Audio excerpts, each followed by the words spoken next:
আসসালামু আলাইকুম এভরিওয়ান, আপনারা সবাই কেমন আছেন? আলহামদুলিল্লাহ আমি ভালো আছি। আমি বলতেছি দিনাজপুর জেলার একটা ছোট্ট গ্রাম থেকে। আজকে বিকাল থেকে ভিডিওটা শুরু করলাম। কালকে তো দেখছিলেন যে আমার চাচি রান্নাবান্না করতেছিল, তো উনি রান্নাবান্না করে এখন রেডি হয়ে বাইর হয়ে পড়ছে, বাপের বাড়ি যাবে। মানে বাপের বাড়ি বলতে বাপের দেশ। এখন এখান থেকে দিনাজপুরে যাবে, গ্রাম থেকে। দিনাজপুরে হচ্ছে আমার চাচির বাপের বাড়ি, ওইখান থেকে আমার চাচির দাদার বাড়ি হচ্ছে ফরিদপুর, ওইখানে যাবে। তো রেডি হয়ে গেছে। বাড়িটা আজকে একদম ফাঁকা। আমার 4 নম্বর চাচি, ওরাও নাই বাড়িতে কেউ, এরাও চলে যাচ্ছে। তো বাড়িটা একদম ফাঁকা। যখন ভর্তি বাড়ি একদম ফাঁকা হয়ে যায় তখন কেমন লাগে, হাহাকার লাগে। তো এই ফাঁকা বাড়িতে আমরা 2-4 জন মিলে কি করতেছি না করতেছি, মানে একদম সব কিছুই যেন শূন্য শূন্য লাগতেছে। যখন ভর্তি বাড়ি 2-1 জন না থাকলেই না অনেক ফাঁকা ফাঁকা লাগে। তো আমার ভিডিওটা যদি ভালো লেগে থাকে তাহলে হচ্ছে লাইক, কমেন্ট অ্যান্ড শেয়ার করে দিয়েন প্রতিদিনের মতো। আর কোথায় কি ভুল ত্রুটি হচ্ছে আমাকে বলবেন। এর আগে একটা ভাইয়া না আপু কে জানি বলছে যে ঠিক আছে আমার ভিডিওটা ভালো লাগে, কিন্তু একটু পরামর্শ দিছিল। আমার খুব ভালো লাগছে, আপনারা এইভাবে আমাকে পরামর্শ দিবেন। আমি আপনাদের ছোট বোনের মতো বা মেয়ের মতো, যেই হই না কেন, আমাকে পরামর্শ দিবেন। আপনার কথাগুলো শোনার রাখার চেষ্টা রাখবো। এই যে আমার চাচি চলে যাচ্ছে, মায়ের বাড়ি যাচ্ছে, কত খুশি, কত আনন্দ। আজকে এইখান থেকে যাবে ওরা ওইখান থেকে কাল সকাল 6টার দিকে ট্রেনে উঠবে, এভাবে বলল। তো দেখতে থাকেন, যদি ভালো লেগে থাকে আমাদের ভিডিওটা, আমাদের বাড়ির, আমাদের গ্রামের ভিডিও, গ্রামের দৃশ্য সব কিছুই তো আপনাদের সাথে তুলে ধরতে পারতেছি না। ধীরে ধীরে সব কিছুই করব। আর ঈদের পরেও যেমন আমি অসুস্থ হয়ে গেছিলাম, এবার কুরবানি ঈদের পরেও হচ্ছে অনেক অসুস্থ হয়ে গেছি। যে আমার চাচা যাচ্ছে মেয়ের বাড়িতে নাতনিকে নিয়ে, মানে বাড়ি একদম ফাঁকা। এই যে যখন ভর্তি বাড়ি ফাঁকা হয়ে যায় তখন কেমন লাগে সেটা তো আপনারাই ভালো করে জানেন, বুঝেন যে কি একটা অবস্থা। তো গাড়ি ঠিক করছিল, গাড়ি নাকি যাবে না, এখন হাঁটে হাঁটে রাস্তায় যাইতে হবে, মানে মেন রাস্তায়। এটা তো আমাদের পাড়ার রাস্তা, মেন রাস্তায় যাইতে হবে। তো ব্যাগ তো অনেক ভারী, এটাই আমার ছোটো চাচা বলতেছিল যে ভয় লাগতেছে। এই যে আমার ছোট ভাইকে বলতেছে, এটা আমার ফুফাতো ভাই হয়, একে বলতেছে যে সাইকেলে করে নিয়ে আসতে, সাইকেলে করে ব্যাগটা নিয়ে যেতে। তো আজকের মতো এইখানেই, আপনারা দেখতে থাকেন, উপভোগ করতে থাকেন ভিডিওটা। আল্লাহ হাফিজ।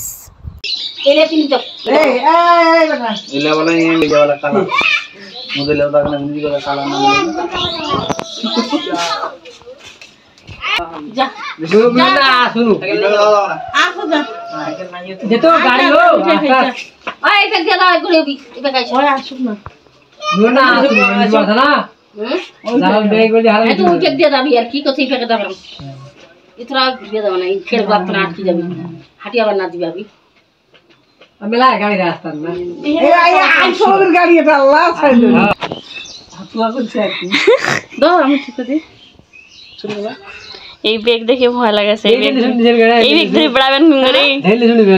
এই ব্যাগ তুমি তোমাকে ধরে বেড়বা হইছে না মাথা সুতের এমন বীজ দিয়ে তামালে জুকা আমার বোন বেটা গুলো আছে না ওর ঘরে এমনি বেড়বা বুঝাই নিয়া। আর আমার দুলা ভাই ওমার একটা বেগ এইবার লিচু নাই, ওরা আছে যে ওটা খেলে ভালো দেখুন মারো লিচু নাই তো একটু ঘুরে আসি তো গ্রাম থেকে। আমারও তো গাড়ি আছে, গাড়ি কথা বল তাহলে গেলাম মা ভাবি গেলাম। আচ্ছা আল্লাহ হাফেজ। খাই না তোর দাদির সাথে ভাত খাই। আচ্ছা আল্লাহ হাফেজ। আচ্ছা তোর রফু চাচা বাকা যদি উঠে মেলা ওর ভাবি আমু তো লিচু নিয়ে পাম না। আচ্ছা তুই লিচু গুলো যেমন সেবলি তোর আমার সেবলি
কে তোরা কি বসে আছোস? হ্যাঁ, তামানলে সিরিয়ালে বসে আছোস? মুরগির বাচ্চাগুলো তামানলে বসে আছে। অবস্থাটার উপর তামানলে বসে আছে বা। কিরে, হ্যাঁ তোরা কি জাগে আছোস না ঘুমাইছোস? খিদে লাগছে? মা ছাড় দিছে না বাচ্চা।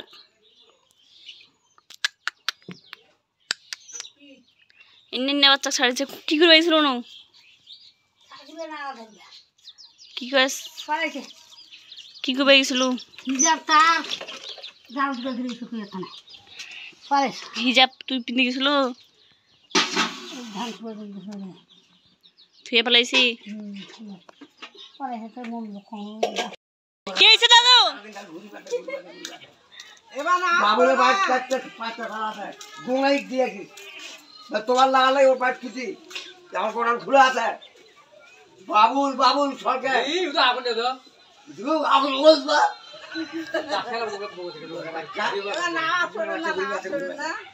পাঁচটা ছাড়া আছে ভাই কোরআন খুলে নেই আচ্ছা 4 দিন হল বাবুলের বাড়ি খেয়েছো খালি উস্তিনি খালি বাবুলের বাড়ি ঘরে গিয়ে তোর হাত নামে আনিস তো তোর পালাইছে নিয়ে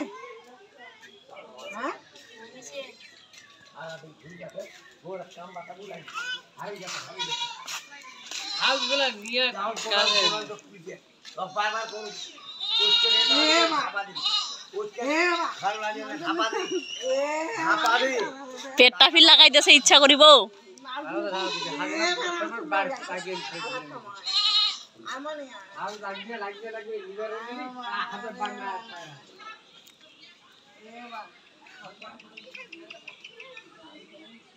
যে তোর বাপ আবুল হুসেন